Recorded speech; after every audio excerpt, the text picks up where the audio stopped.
Yeah,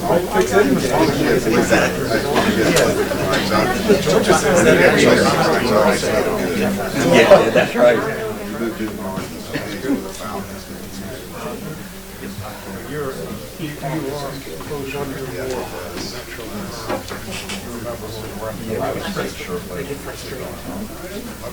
It'll be on this week too.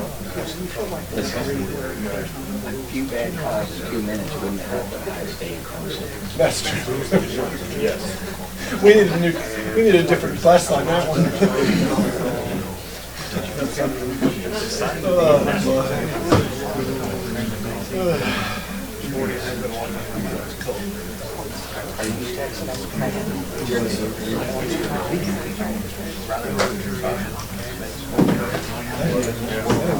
Call the Bryan County Board of Commissioners September 14th meeting to order, please. If you'd rise, Commissioner Cummings is going to say our invocation, and then we will do the pledge of allegiance.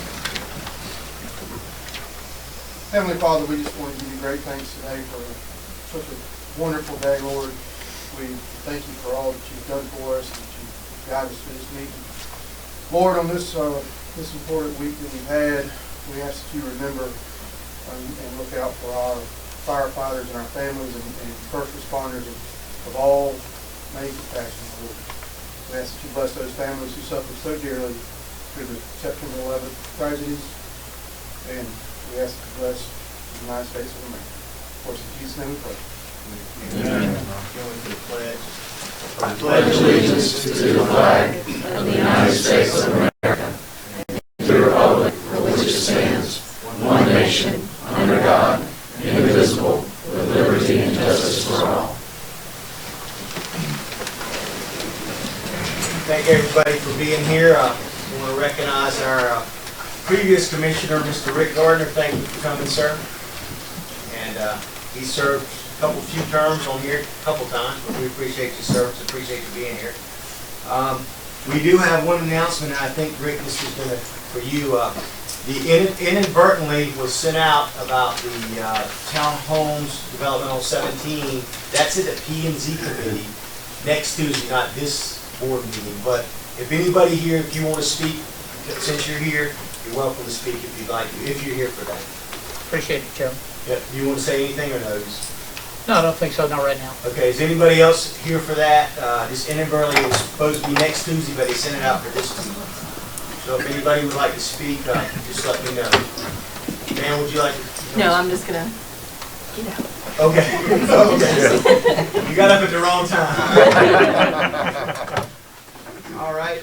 Thank you, everybody. We need the approval of the agenda.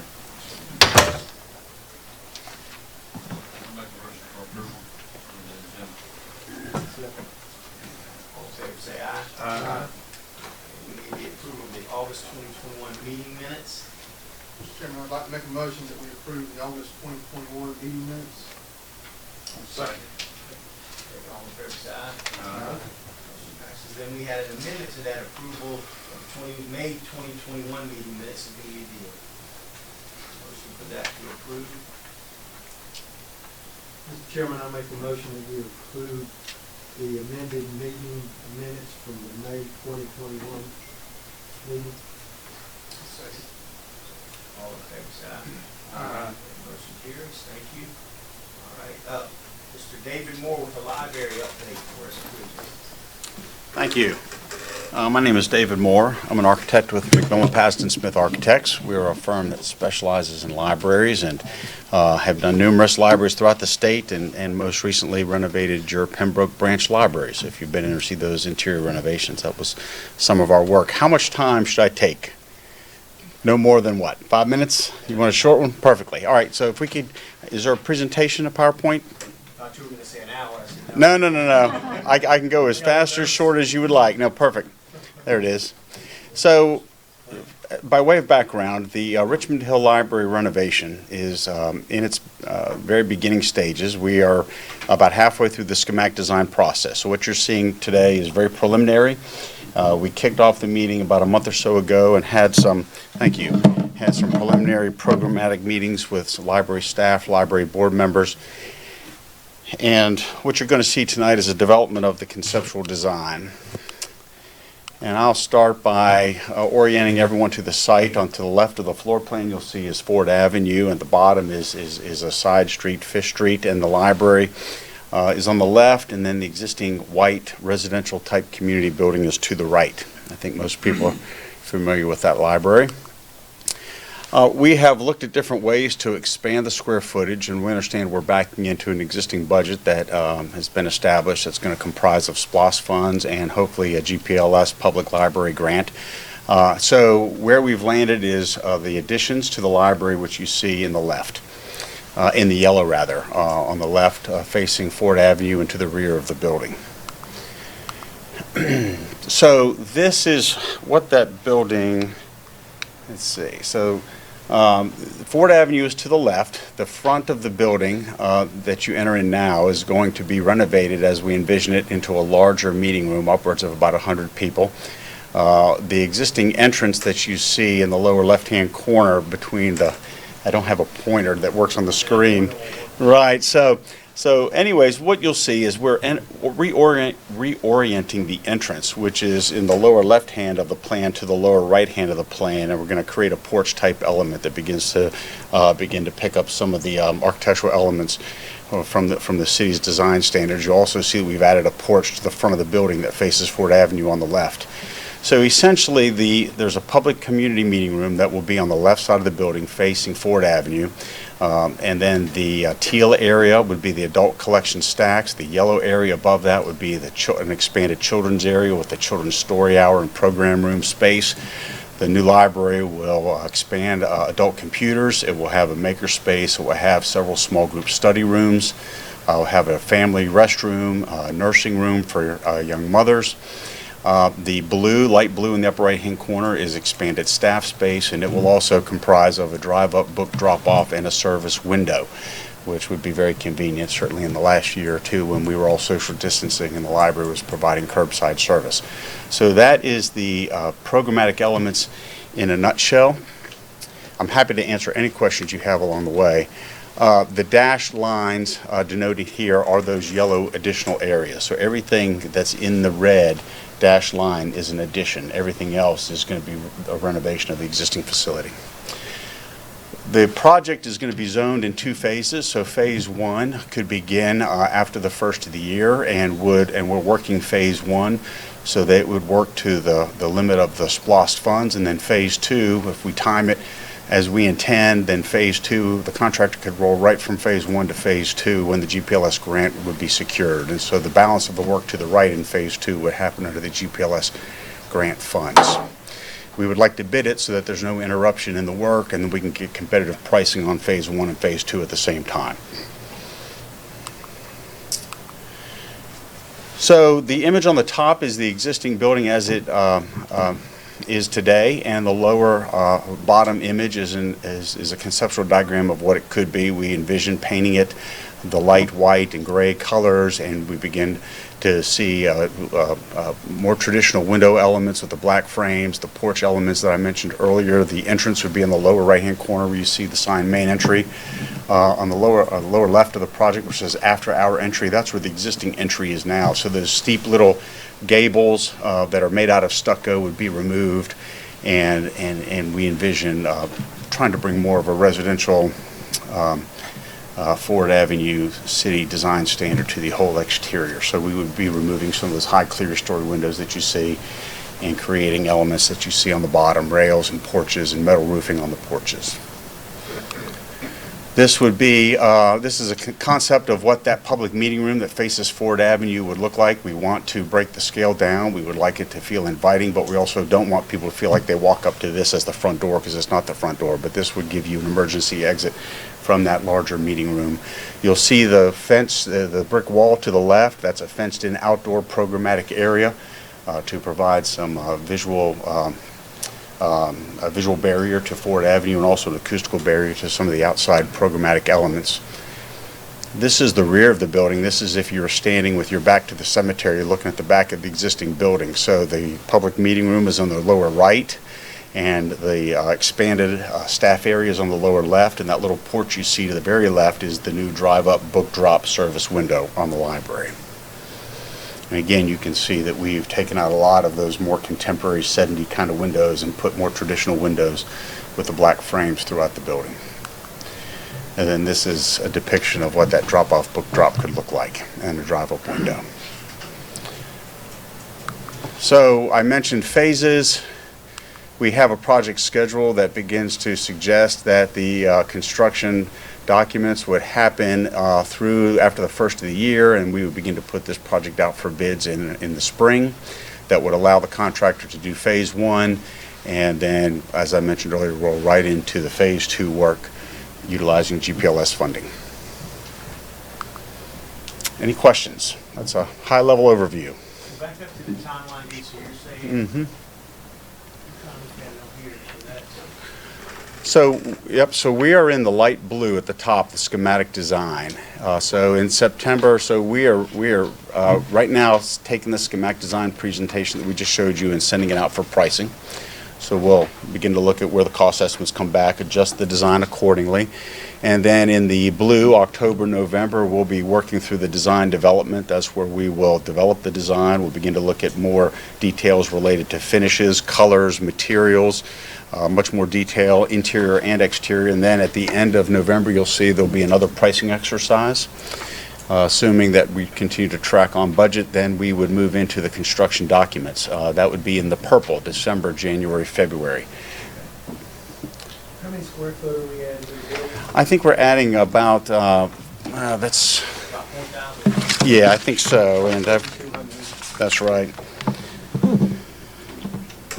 That's right. David, what is the estimated budget range that we're? The estimated budget range is around that 3.5. I think that we're assuming a 1.4 splost and hopefully a $2 million GPLS grant, and then there are some other secondary grants that the library may pursue, some MR&R grants and some other smaller amounts that could be brought to bear on the project.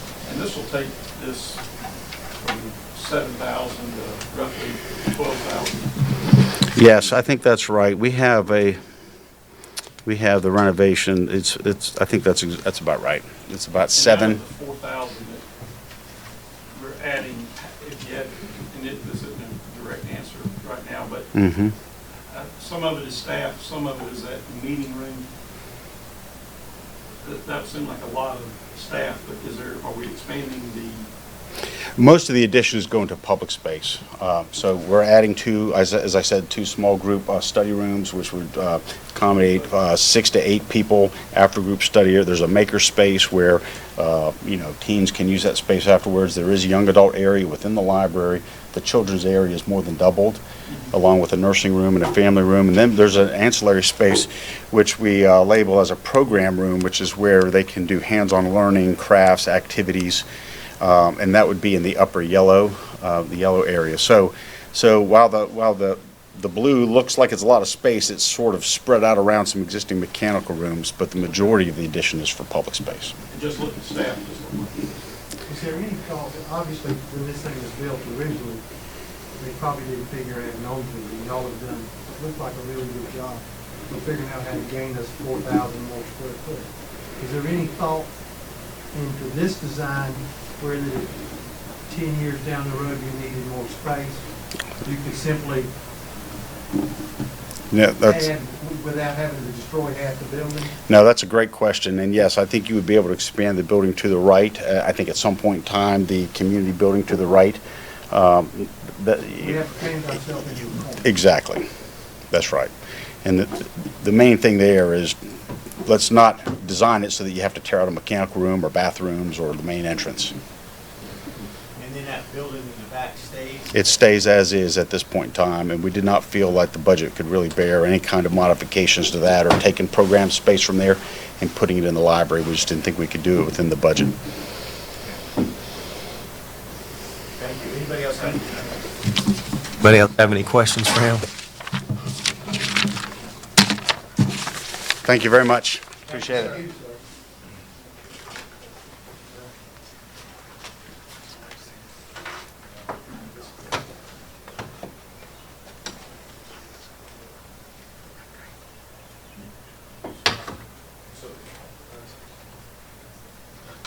Next up is Mike. give us an update on our fund grant.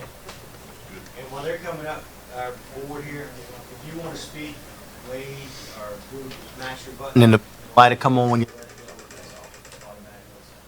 But this room's small, so we can hear everybody.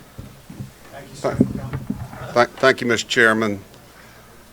Commissioners, good to be here, and Ben told me to take the next hour and a half and tell you about all the great things we're doing, and is that right, Ben? Hey, as much time as you need. But, hey, we're excited to be working with you all. This is an extraordinary opportunity to really do some transformational things for this part of the state. And I'm very proud of your staff. I've worked with several governors and some presidents, and if I was DCA commissioner right now, Mr. Chairman, I'd be trying to hire all these people, but you know, I couldn't afford them, so they would not want to leave the coast. And we've been working, I think we talked in early July, mid-July, and talked about we had that time schedule was the end of August, so we've been hard at it. Now we got a little bit more time, but I really feel like that we're in the right position to really score well with this grant opportunity. And I wanted to introduce some folks and let them take just a minute. Boy, this is an ugly group right here. You know, I don't know. This is. Where's my left tackle? I need a left tackle. You're my left tackle right here.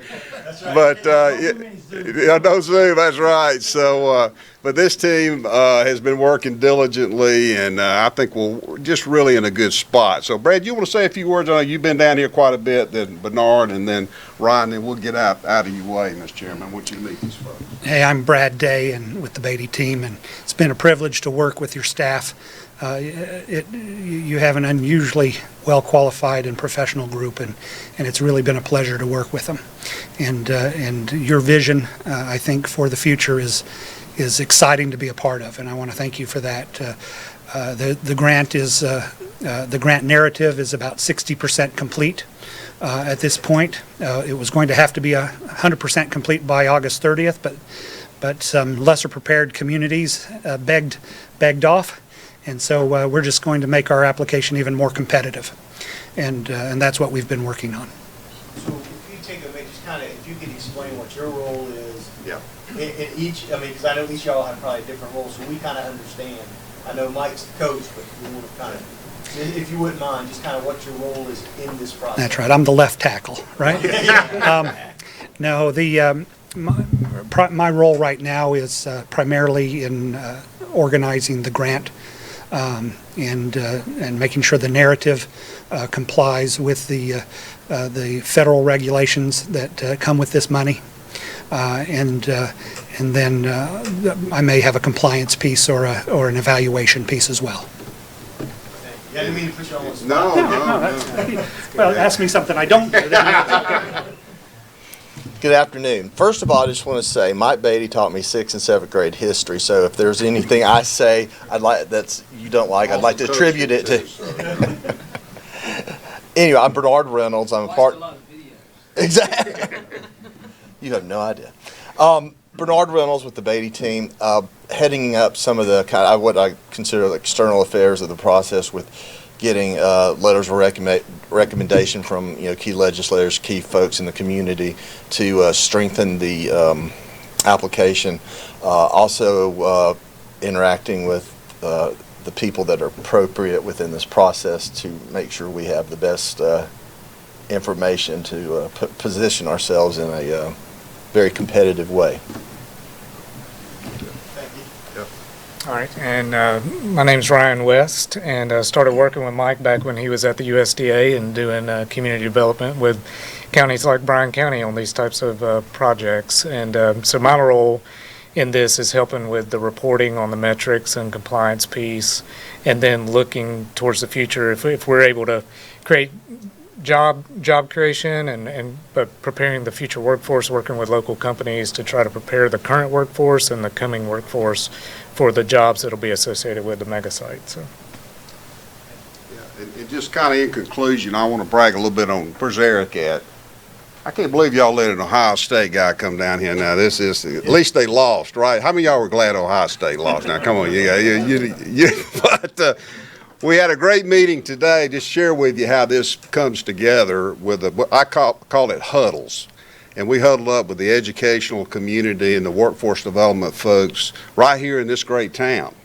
And Eric put together a really great group of folks, and we're excited about that I guess that in-kind, that added value that this is going to bring. Because let's think about it. This great project could create 10, 20,000 jobs. Think about the impact on the families. Think about the fact that we got to be sure that these young people are prepared to fill these jobs, right? Isn't that what it's all about? So that if we want to make a real difference in all of Southeast Georgia, so really, Mr. Chairman, I just want to brag on Eric a little bit, just because he's doing a good job. I know he's kind of brand new, ain't he, Ben? So y'all still whipping him into shape. So there you go.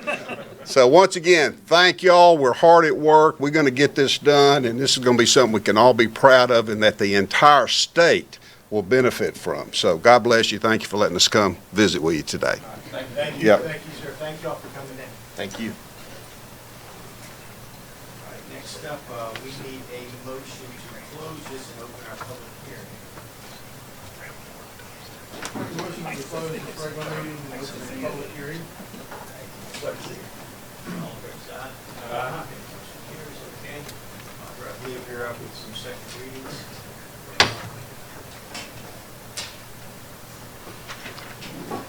Thank you, Mr. Chairman. First up tonight is second reading of an ordinance to amend Section 114-1003, subsection C, which is roads without curbs and gutter. Also to amend the Exhibit 1002C, residential road design standards without curbs and gutter, and add Exhibit 1002D. This is second reading, so I will need a motion on this matter. And basically what we're doing is the current ordinance requires curb and gutter for roads that are considered industrial. This amendment will allow the engineering director to waive the curb and gutter requirement in the I-2 zoning district. With that, I can answer any questions that you may have. This is a public comment, so anybody here to speak for or against this? Hearing none, okay. We'll go back to it, please. Second item on the agenda is also second reading of an ordinance. This one is to amend Section 114-521, specifically Exhibit 521. There was a request from the industrial community to increase the maximum allowable height. Currently, it's 45 feet.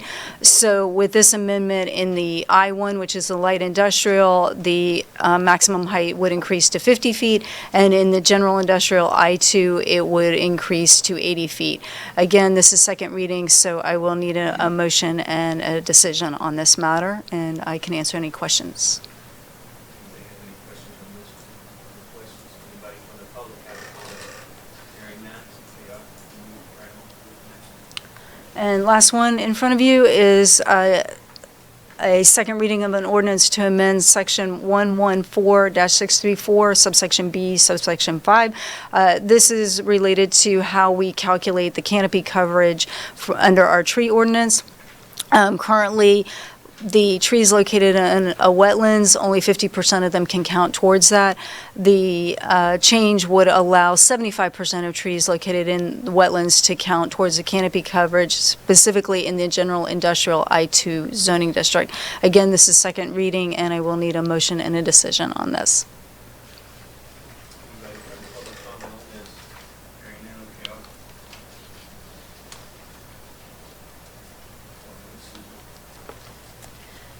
So this next item is a request for a sketch plat approval. This is for Westport Development Owners LLC, and they are requesting the sketch plat approval in order to establish a new 100-foot wide right-of-way.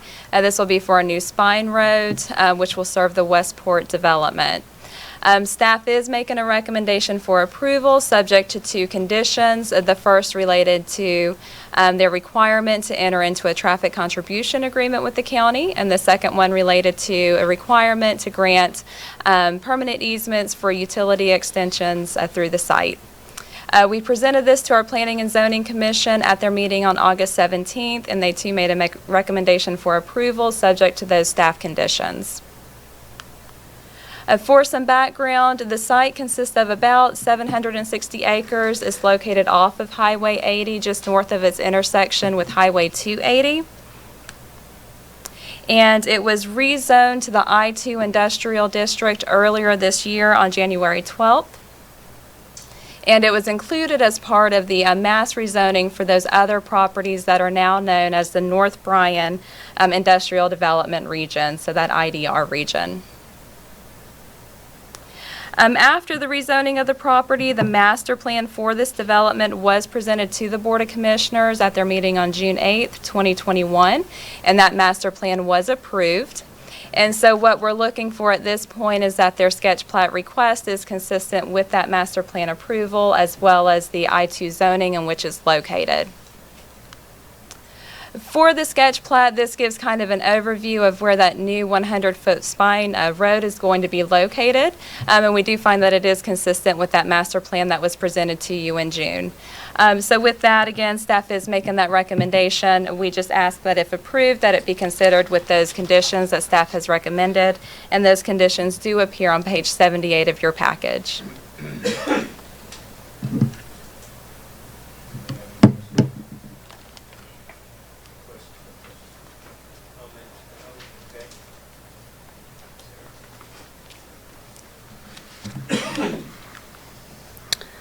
This is a final plat amendment application for property located along Jarrell Road that is zoned R15. This is being requested in order to subdivide the property with a rear lot to be accessed via an easement in order to construct another house for a family member.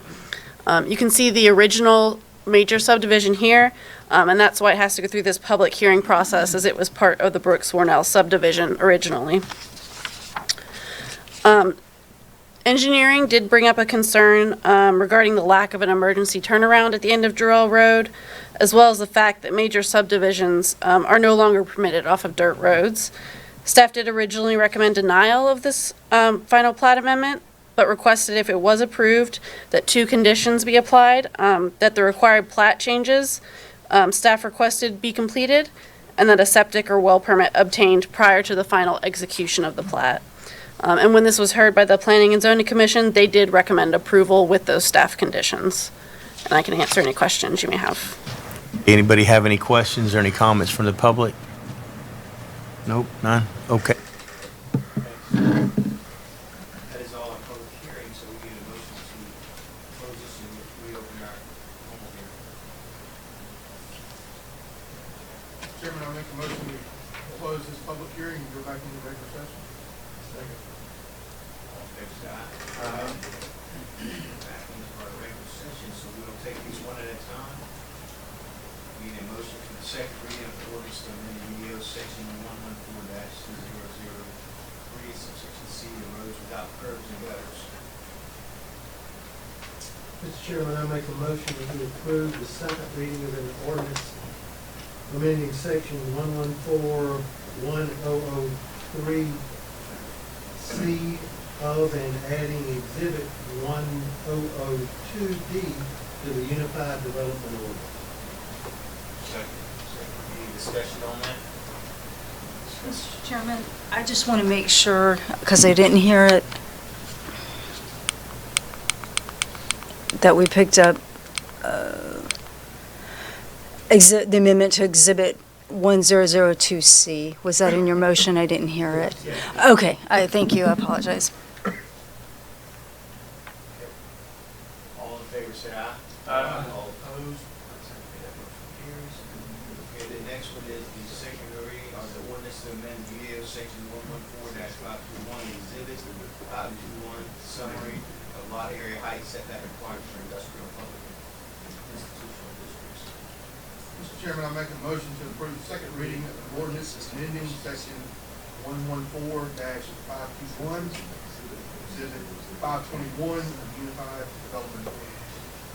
Second, Patrick, any discussion on that one? Any discussion? All in favor, say aye.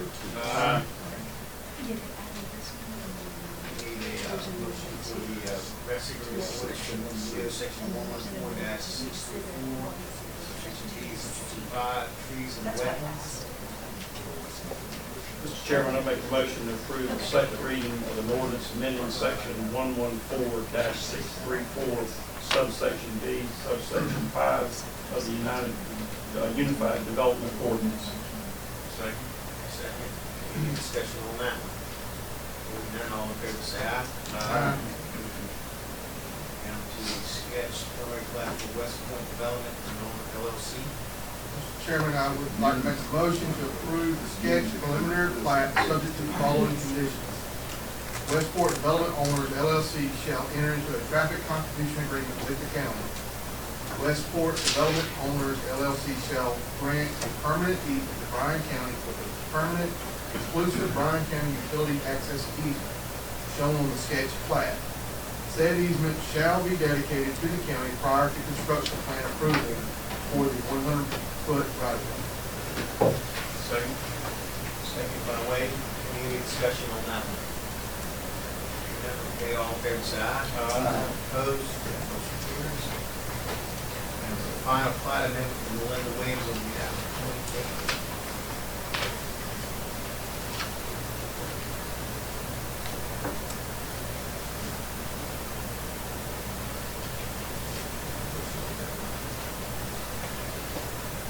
Chairman, I would make a motion to approve the plat, subject to the following conditions.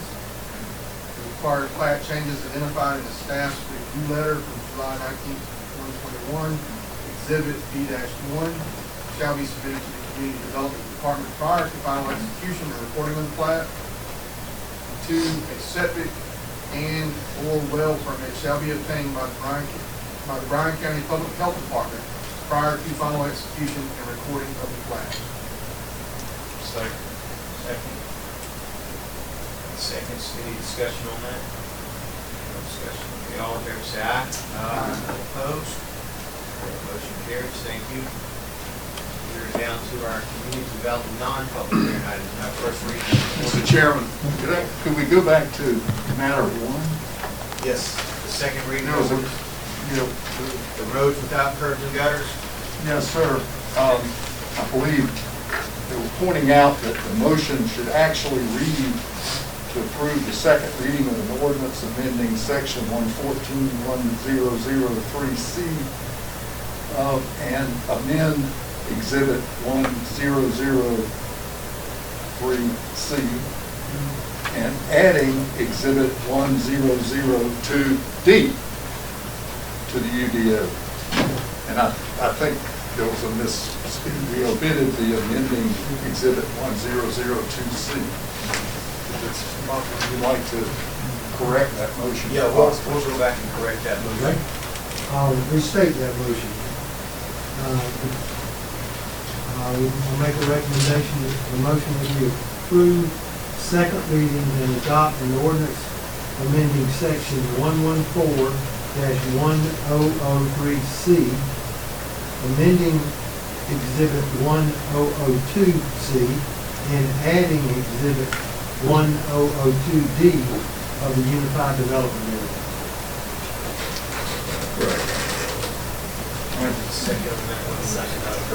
Second action. Okay. Any discussion? All right, thank you, Lee, for that. And all in favor, say aye. Aye. All opposed? Motion carries. Thank you for correcting that. Okay, now, amended, we're down to our first reading of our ordinance. Amending zoning condition Z, 34-20. Okay, so this item is being presented for first reading, so no official action should be taken. And this is going to be an ordinance to amend Bryan County Ordinance Number 2021-2 in order to delete condition number 6 under general conditions and to revise condition number 2 under water and sewer, general conditions related to water and sewer. And this is the ordinance 2021-2 that this request is seeking to amend was adopted by the Board of Commissioners on January 12th, 2021. This was part of a rezoning request for parcels that are referred to as the Blitchen Timberland tracts. This is one of those parcels that was rezoned as part of that mass rezoning for the industrial development off of Highway 80. And that ordinance was adopted for the rezoning subject to a list of conditions. And upon working with the developers as we're reviewing these items as they proceed through the development process, they have reached out to us regarding two of the conditions which they're requesting to amend as a part of that ordinance. So we're just presenting this for the first reading. We plan to present these changes to our Planning and Zoning Commission on September 21st for a public hearing, and then we will schedule the Board of Commissioners public hearing and second reading for you on October 12th. The conditions that we're looking at with this amendment, condition number 6 that is referenced and requested to be deleted in its entirety is the condition related to the requirement for flood studies and the point in time in which these should be submitted and approved prior to certain parts of development being able to proceed. We're requesting that this condition be deleted because it's been determined that the county's flood damage prevention ordinance and the interpretations that can be made under that adopted ordinance should be able to prevail in this regard and guide that development process. So this condition no longer seems to be necessary. And then the second condition that they are seeking to amend with this ordinance request is a revision to that condition number 2, which is related to water and sewer. This condition, they're seeking not to delete it, but to revise it in order to clarify that no certificate of occupancy for any building shall be issued until all required water and sewer services to the building as shown in the construction plans are installed and accepted by the county. Now, the change to this applies that requirement to the issuance of a certificate of occupancy, meaning that they can begin to develop the buildings at the same time that they're putting in that infrastructure, rather than having that infrastructure completed before a building permit can be issued to begin construction.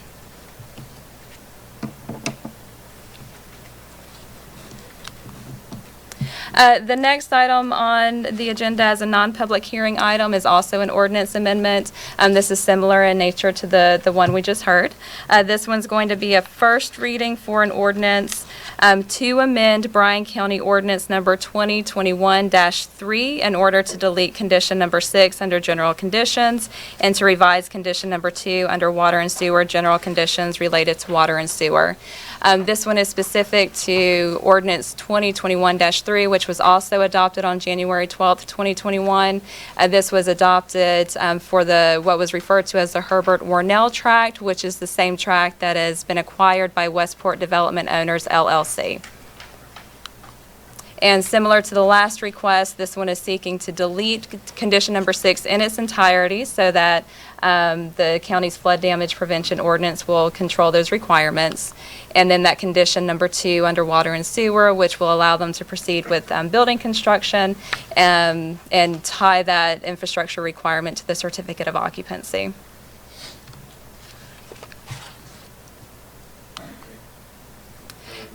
The third item is also associated to the prior two. So this particular request is going to be a request to amend Bryan County Ordinance number 2021-4 in order to delete condition number 6 under general conditions and to revise condition number 2 under water and sewer general conditions related to water and sewer. For this particular item, that ordinance number 2021-4 also was adopted on January 12th, 2021, and this is specific to the Warnell Farms tract, which again is part of that industrial development region in the north end of the county. No changes to what they're requesting from the prior two. They're requesting to just delete that condition number 6 and then also revise that condition number 2 to tie that requirement to certificate of occupancy.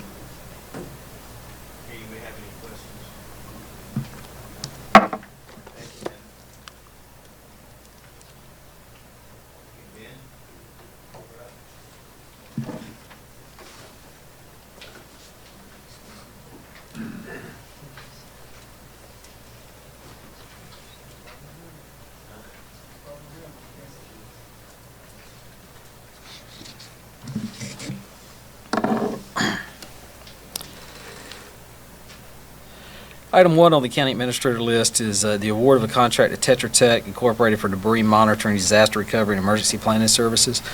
As you'll remember, this is the second tip of the trident as far as the contracts for recovery from storms such as hurricanes, especially in the realm of debris. Last month, you did the contract for the consultant and the person that oversee the monitor, and also the debris removal and the federal recovery money that will be brought in as a result of all that declaration of emergency. Staff solicited an RFQ for debris monitoring. That's the second facet of that three-pronged approach, and are recommending that we award a contract to Tetra Tech Incorporated for debris monitoring, disaster recovery, and emergency planning services.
say zero. We're on 7, you got 2 more.